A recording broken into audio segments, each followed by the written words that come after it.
all, good morning. Welcome to the channel. Today, it's been a week or so, maybe a little over a week since I've done a video, but I've been very busy working on the pump house slash shed that you've been hearing about for a long time. And the much anticipated teardown day is here. Probably not all gonna happen in one day or one video, but I'm super excited about getting this thing torn down and getting rid of the rotten wood. I loaned my dump trailer out to the neighbor. He's had it for a week or so, and it is on its way back today, and so I can anticipate getting rid of the rotten wood and putting it in there. Give you a little tour on the update of where it's at, and also the pump house, because that was the holdup, is moving the pressure tank and all the gear that goes with the well. So that's been a slow, daunting process, but we are pretty close to having the well house done. So I'm going to give you a tour of that, tour of the shed before it comes down, tour of its final day. So thanks for stopping by, appreciate it, and hope you enjoy. All right, so I'm gonna guess, but I think it was like video 78 maybe, that we did part one on the shed slash well house or pressure tank house. And don't quote me on that, but it's a few videos back anyway. And so I've been working on it slowly. The big, huge part of it was taking out the pressure tank and plumbing and electrical box that was in this location.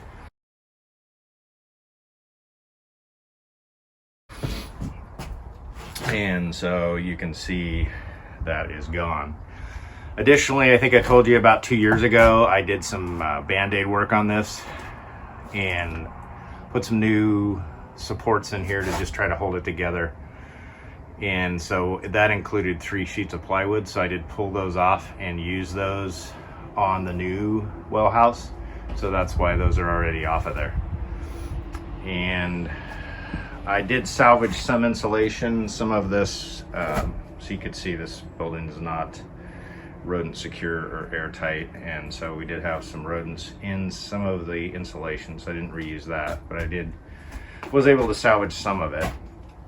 Anyway, this is the soon to be gone shed, and I will show you where we moved all the other stuff, or the pressure tank and whatnot. All right, so that is the shed that we just toured, and this is the pump house that we built a few videos back, and then I've been giving you updates on it. I just finished framing in and sheeting. I'm painting the dog leg, probably have to put another coat on it. That's the part that covers the wellhead that can be removed in the event of service and whatnot. Still need to put some metal on the roof portion of that, but you can see that's pretty close. Obviously I have 2 bundles of trim that still need to go on here, and I'm going to put a piece up on top there. And I have more sheeting to do in here, pieces that I'll have to buy, but I wanted to use what I had and also sheet behind the tank. I turn the light on here. So most of it's insulated, probably 1/3 of it's sheeted, and it's gonna have a little heater in it for when it gets super cold. Still have some insulating to do on the wellhead. You can see that's all framed in, but yeah, it'll have easy access. And I'm gonna get some conduit to conduit that wire in, but for now it's what it is. So anyway, that's the well house in its final phases, and I'll give you probably a final tour once it's done.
So it didn't go as entirely as planned, but the shed is down and I got a mess to clean up. Some of you might be wondering or thinking probably be easier with a fork just to lift it up and tear it apart that way, but what's the fun in that? So the backhoe is probably the most entertaining, and a lot of the wood is bad in it, so I'm not really harming anything by just tearing it apart. I will get some 2x4s out of it. Once I get some of the sheeting off and whatnot, I'll just have to sift through it. But the floor was insulated at some point, so there's a lot of ickiness down underneath there. But you can see how it was basically just falling apart. So there you have it. We'll do a little walkthrough and we'll talk about what we're looking at. So I've often wondered how it is that the pressure tank with the water weight and whatnot has managed to stay afloat with as rotten as that floor is, and the particle board and whatnot that's involved. And it looks as though this section where the tank was replaced at one point, because there are some newer 2x4s in there, and there's also some 5/8 plywood, like one sheet, and so that must be what held it up, because like I said, a lot of it is completely rotten. So we'll go through and pull these walls closer to where the trailer is going to be parked and go through and clean it up. Thanks for stopping by. I hope you enjoyed it, and we'll talk to you soon.